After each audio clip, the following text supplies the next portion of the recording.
카타르시스는 뭐 여러분 잘 아시는 것처럼 아리스토텔레스의 비극론에 나오는 감정의 순화라고 이야기할 수 있는데, 제가 이제 문학 이야기를 이제 하기 위해서 이제 뭐 이렇게 문학 이야기를 지금 쭉 하려고 합니다. 세계 이제 3대 비극 작가가 있어요. 그리스의 3대 비극 작가인데, 서양 문화는 그리스에서 시작했다고 생각해요, 저는. 그래서 그리스에는 비극도 시작이 되었고, 그리스 수학, 그 다음에 하다못해 올림픽, 그 다음에 그리스 철학, 그 다음에 그리스 민주주의, 뭐 그리스에서 모든 것들이 시작되었다고 이렇게 봅니다. 비극도 마찬가지, 그리스에서 시작이 되었는데, 3대 비극 작가들의 작품, 대표적인 작품하고 이름을 제가 이렇게 적어놨는데, 제일 처음은 아이스킬로스. 이 사람은 대표적인 작품이 뭐냐면 결박당한 프로메테우스. 프로메테우스는 흙으로 인간을 빚어가지고 만든 창조주입니다. 그런데 이 프로메테우스의 동생 에피메테우스가 어리석게도 신들이 준 모든 이 재능들, 능력들을 새나 뭐 다른 짐승들에게 다 줘버려가지고 줄 게 없습니다. 그래서 프로메테우스가 생각한 게 뭐냐면, 야, 이 벌거숭이 인간들이 살아갈 수 없어. 발톱도 없지, 날개도 없지, 사나운 이빨도 없지, 털도 없지. 그래서 제우스의 불을 훔쳐가지고 인간에게 이렇게 준 거죠. 그 대가로 간을 쪼아 먹히는 형벌을 이렇게 받게 되는데, 그럼 여기 비극의 원인이 뭐겠습니까? 비극의 원인, 프로메테우스의 비극의 원인은 신에게 저항한 거죠. 그게 비극의 원인. 자, 두 번째, 소포클레스의 오이디푸스 왕은 뭐냐면, 그 당시 테바이에 코로나 바이러스로 감염이 돼가지고 막 사람이 막 죽어가는 거예요. 그래서 사람들이 왕에게 찾아옵니다. 오이디푸스 왕에게 찾아와가지고, 왕이시여, 지금 코로나19 때문에 우리가 죽어가고 있는데, 이 전염병을, 이 감염병을 어떻게 해결해야, 이 테이레시아스에게 신탁을 물어보니까 어떤 놈이 자기 아버지를 죽이고 자기 어머니와 결혼했어. 이놈을 처단하지 않으면 이 감염병은 사라지지 않아. 그래서 오이디푸스 왕이 그놈을 찾는데 하나하나 단서를 이렇게 추적하다 보니까 결국은 자기였던 거죠. 뭐 잘 아시는 내용인데. 그러면 이 오이디푸스 왕의 비극은 원인은 뭐냐면 바로 신탁입니다. 오이디푸스가 태어났을 때 너는 네 아버지를 죽이고 네 어머니와 결혼할 것이다. 그 신탁을 받아가지고 오이디푸스의 부모가 얘를 이제 버리는 거, 죽이라고 했는데 나중에 이제 하인이 죽이지는 않고 이제 버렸는데 나중에 양치기가 얘를 키웠고 뭐 이런 게 돼요. 스핑크스의 비밀을 풀고 나중에 지혜로운 사람이니까 자기가 라이오스 왕이 죽은 다음에 남은 그 부인하고 결혼하고 테바의 왕이 되었던 이제 그 내용인데, 여기에 소포클레스의 오이디푸스 왕의 비극의 원인은 신탁입니다. 신탁. 자, 그러면 비극의 원인이 하나는 신에 정한 것, 하나는 신탁 때문에, 요 두 개 원인하고 세 번째 3대 비극 작가 세 번째 유리피데스의 메데이아는 비극의 원인이 다릅니다. 그 차이를 여러분 잘 보셔야 되는데, 하나는 뭐냐면 이 메데이아는 황금 모피를 찾아 떠났던 아르고호의 영웅, 우리 지금 반지 저항이 이 모티브를 가지고 이제 이야기됐는데, 황금 모피를 찾아 떠났던 이 이아손이 그 황금 모피를 메데이아가 자기 아버지로부터 훔쳐가지고 이아손에게 줍니다. 그래서 메데이아를 데리고 이제 떠나는 거죠. 조강지처죠, 어떻게 보면. 나중에 이 이아손이 고린도에 가가지고 고린도 왕이 자기 딸하고 결혼하라고 얘기를 하니까 혹해가지고 결혼을 하면서 메데이아를 이제 내치는 거죠, 어떻게 보면. 조강지처를 내쳤을 때 메데이아가 뭘 하냐면은, 그래!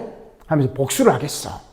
하면서 이 고린도 공주도 죽이고 자기 사랑하는 두 아들도 확 죽여버립니다. 그러면 이 비극의 원인이 뭐죠? 질투의 감정. 근데 최근에는 제가 보니까 이 메데이아를 질투로 자기 아들을 죽였던 잔인한 여성으로 분석하면 안 된다. 명예라고 얘기해요. 티메라고 이야기를 하는데, 명예. 명예롭게 살아야 되는데 명예를 이아손이 더럽힌 거죠. 그래서 명예가 훼손이 되었다고 생각해서 복수를 한 것으로 이렇게 보더라고요. 저는 이게 더 해석이 이제 맞다고 생각하는데, 명예든 질투든 이 메데이아의 비극의 원인은 뭡니까? 명예하고 질투 둘 다 감정이죠. 그러면 앞에 나와 있는 이 두 비극의 원인하고 이 비극의 원인하고 차이가 나죠. 요 두 비극의 원인은 외적 비극이고 여기는 내적 비극. 비극의 원인이 바깥에 있거나 내 안에 있거나 그 차이입니다. 문학에서 가장 위대한 문학 작품을 이렇게 보면 외적 비극이 아니라 내적 비극. 그래서 4대 비극 작가 중에 한 명이 누구냐면 바로 셰익스피어이죠.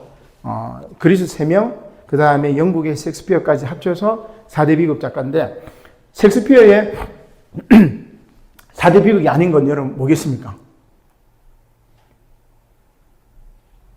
맥베스, 오셀로, 오델로, 햄릿, 리어 왕, 로미오와 줄리엣. 4대 비극이 아닌 것은 제목이 없는 거. 로미오와 줄리엣. 그죠? 우리가 알고 있는 가장 비극적인 작품인데 로미오와 줄리엣이 왜 로미오와 줄리엣이 4대 비극에 해당이 되지 않을까? 감정? 비극의 원인이 어떻게 되죠? 타인으로 들리는 건데 로미오는 당사자. 조금 다르긴 합니다. 이 지금 소설 내용 다 아시죠?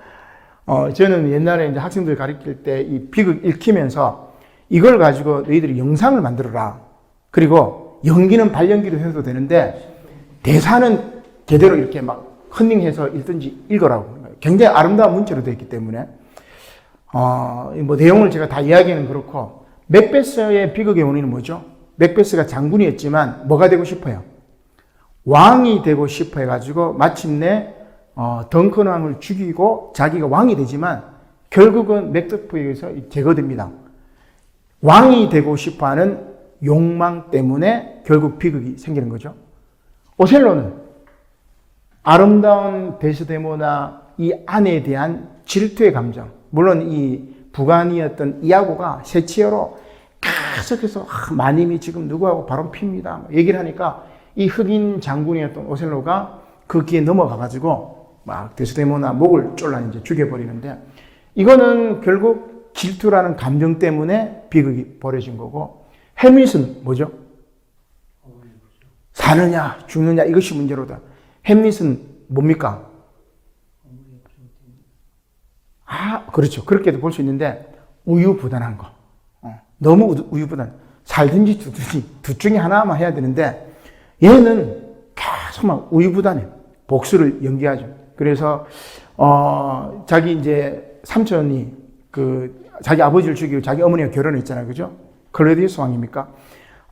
이 삼촌을 이제 죽일 기회가 있었는데 이 삼촌이 기도하는 중이에요.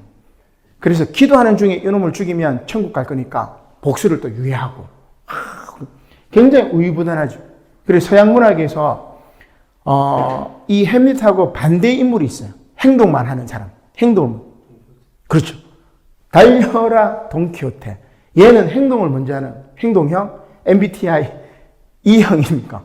그 다음에 햄릿은 행동은 안 하고 계속 생각합니다. 우유부단함 때문에 비극이 생기고 리어 왕은 딸이 셋입니다. 저도 딸이 셋인데 막내가 제일 아버지를 사랑해요. 근데 아첨하는 말은 하지 않죠.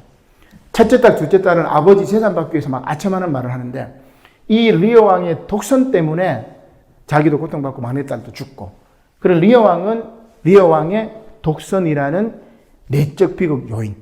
그죠? 자, 맥베스는 야망 때문에, 오셀로는 질투 때문에, 햄릿은 우유부단함 때문에, 리어 왕은 독선 때문에 비극이 생겼기 때문에 이걸 우리가 다 내적 비극이라고 얘기를 하는데 로미오와 줄리엣의 비극의 원인은 뭐죠? 얘네 둘이는 아무 문제가 없죠. 그렇죠. 가문이 문제죠. 가문이 원수이기 때문에 외적 비극. 그래서 들어가지 않는 거죠.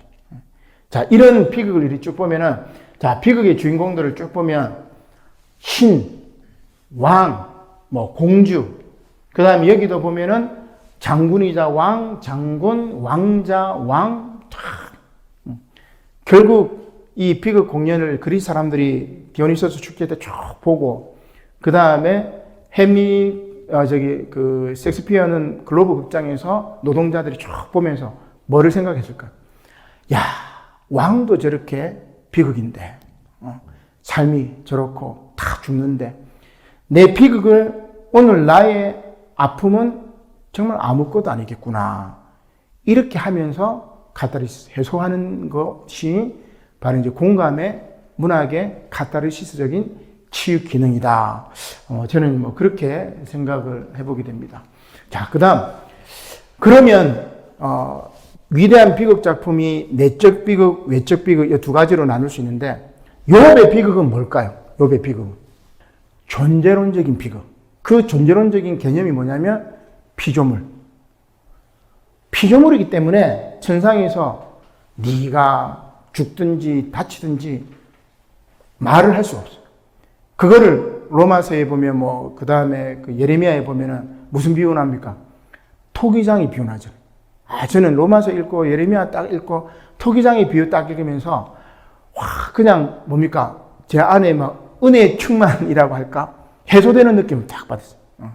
루터의 그 종교적인 각성을 저는 그걸 통해서 봤는데 뭐냐면 욥이 지금 어렵게 살았잖아요. 그죠? 어려운 사람도 이제 비극을 임하지만 결국 네가 어렵든지 죄인이든 넌 피조물이야. 토기장이가 토기를 예쁘게 만들든지 나쁘게 만들든지 토기장이 마음이지 토기 그런 네가 나를 왜 이렇게 만들어놨냐 말할 수 없어. 어떻게 보면 뭐 로봇 뭐 이렇게 생각할 수 있는데 그거를 제가 생각한 이 욥의 비극은 존재론적인 비극이구나. 나는 신이 될 수 없어. 아까 이제 다윗권 이야기를 했지만 나는 내가 어떻게 보면은 신이 될 수도 없고 자신의 한계를 딱 느끼는 순간, 피조물이라는 걸 느끼는 순간 그때 정신적인 해방감을 느낍니다. 저만 느끼는지 모르겠지만 인간의 존재론적인 이 상황이 피조물이구나. 이거를 인정하니까 피조물성을 넘어서게 되더라고요. 만약에 이 피조물성을 인정하지 않으면 끊임없이 새로운 것들, 욕망을 추구하게 되더라고요. 그래서 저는 이제 욥의 비극은 존재론적인 비극이다. 뭐 이렇게 생각하고 그것을 깨달았을 때 제 안에 막 카타르시스, 기독교식으로 얘기하면 은혜를 이제 받았다. 뭐 이렇게 생각하는데